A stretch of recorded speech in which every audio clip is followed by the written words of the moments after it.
Thank you for going on this interview. Hello. We were really touched by your team's discovery about the PPH stuff. I'm Max. This is Austin, and please can you tell us about? Hello, Austin. Hi.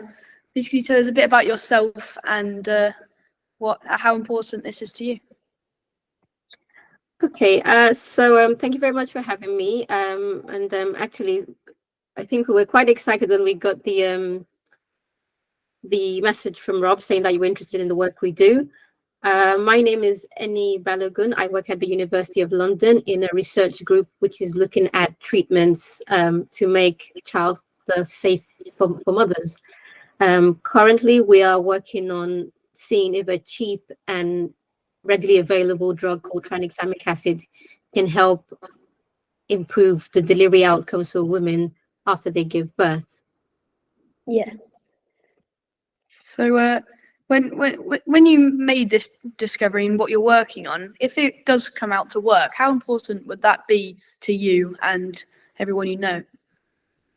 It'd be extremely important, just because of the potential to save lives. I think it's something like 1 in every 6 minutes, there's a woman who is suffering from PPH and potentially dying.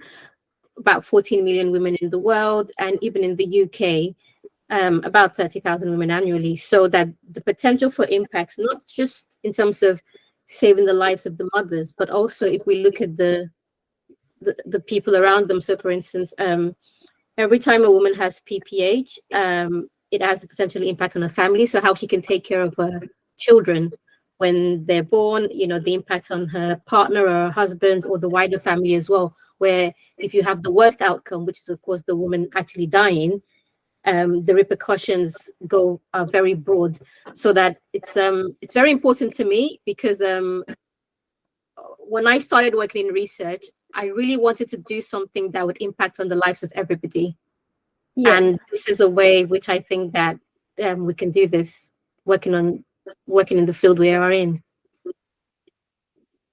Yeah, well, I definitely think you're making that happen for sure. Our next question is, what are the next steps with your discovery?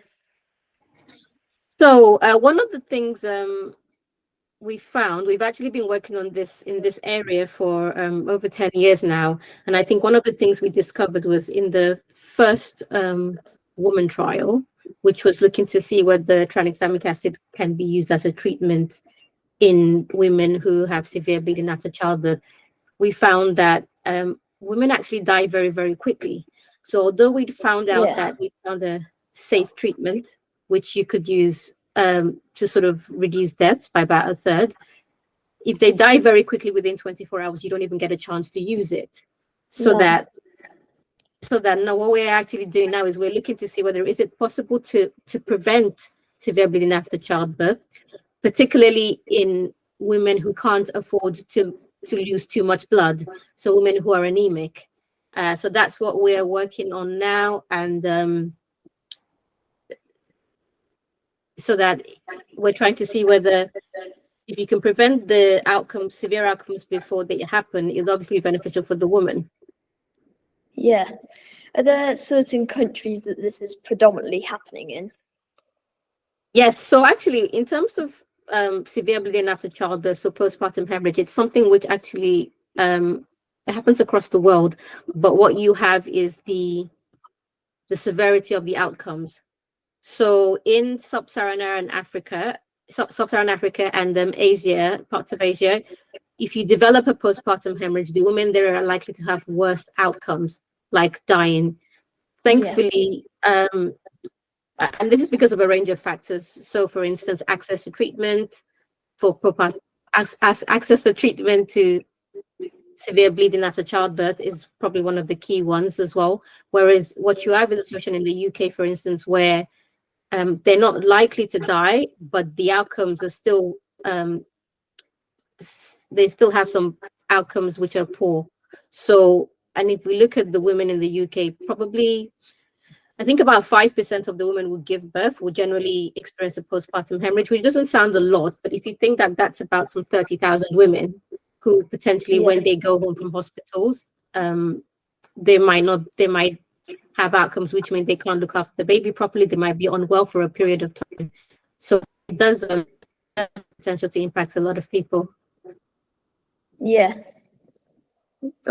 So your team and you, what actually led you to this discovery? What things were you doing that allowed you to find this revolutionary thing that just maybe could lead to saving millions of women's lives?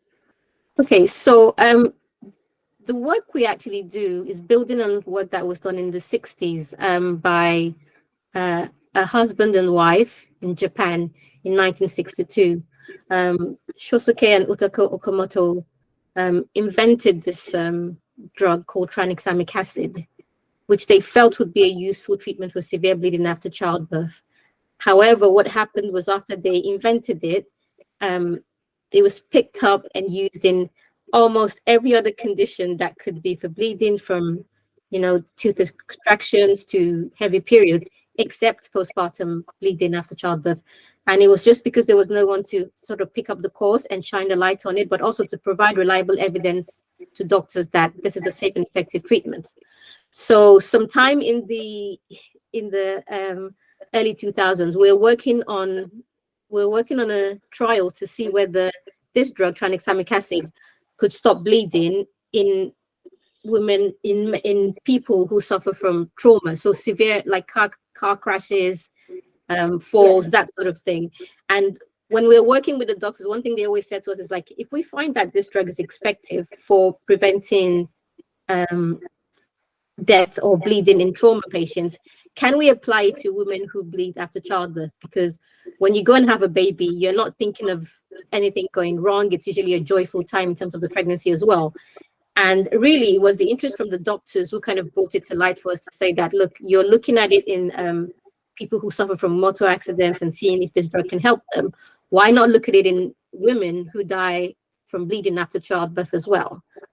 So that's actually how we came to working on the projects we are now, which is to see whether we can use tranexamic acid and whether it can save lives as well, as it's done in trauma and surgery and other conditions. Yeah. So you are just trying to get everyone to realize that this drug, this acid, could, instead of saving just random types of bleeding, you can stop that from after childbirth. Yes, I mean, I think the thing about tranexamic acid now is because it's such an old drug, it's not being marketed by any pharmaceutical company in particular, because it's now out of patent and there isn't a lot of money to be made from it.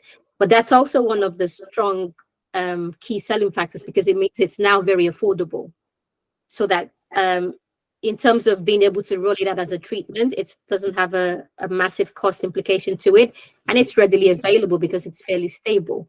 So what we're trying to say is that, yes, there are other interventions which can be used, or other ways to safeguard women when they go and give birth, but actually, why not start with this affordable one, which in some places it's as cheap as $2 US, $3 US. So compared to some of the other things you have to buy, it's something which can be readily available, if we all know.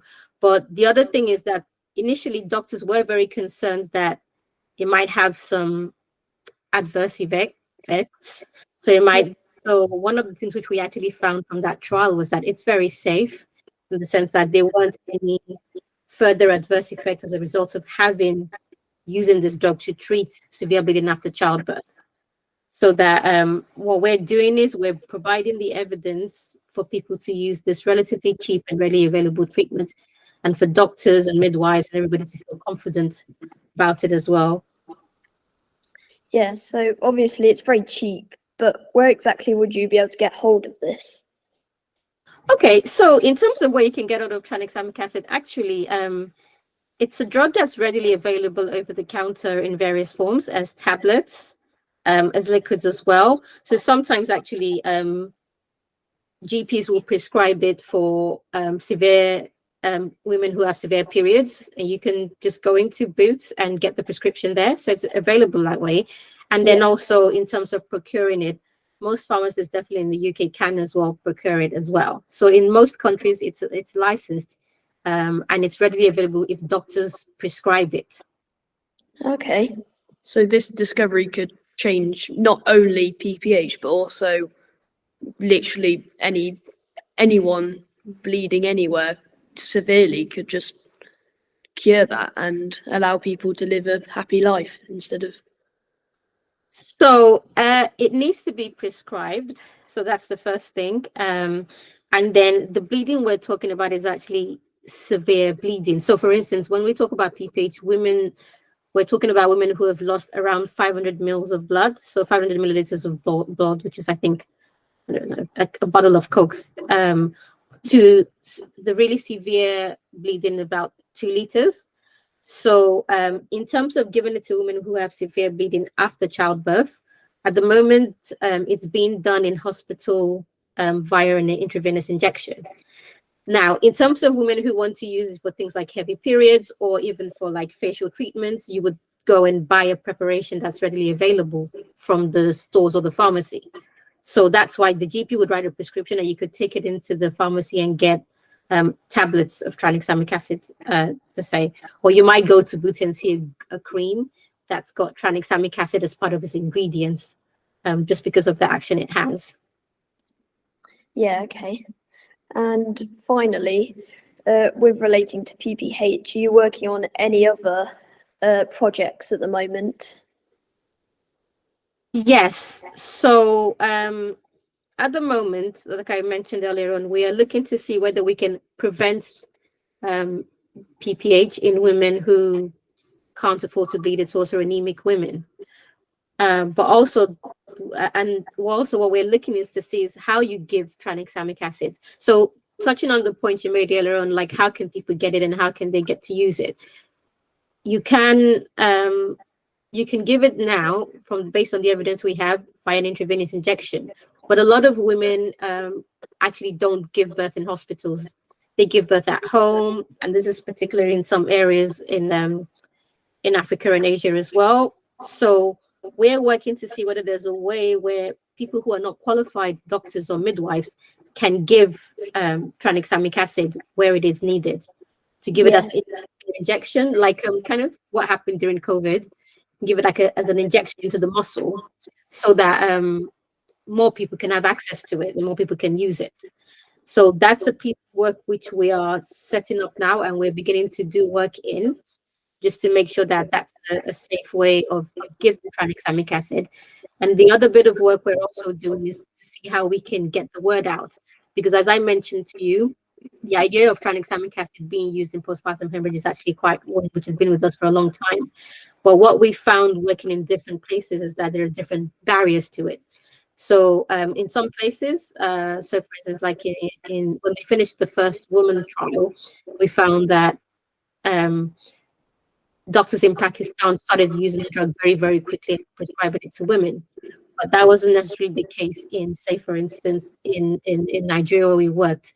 And what we came to find out was that the drug might be available in the wider community, but it's not in hospital when it's needed. So when a woman has a baby and she's bleeding to death, what you really want is to have the drug there to give the injection immediately. But in some other parts of the world, you have to pay for treatments. So what this means is that someone would have to go and buy the drug at the point the woman starts bleeding. So some of the work which we're doing now is to try and we're looking closely at what could prevent the drug from being available at the time when the doctor might want to give it.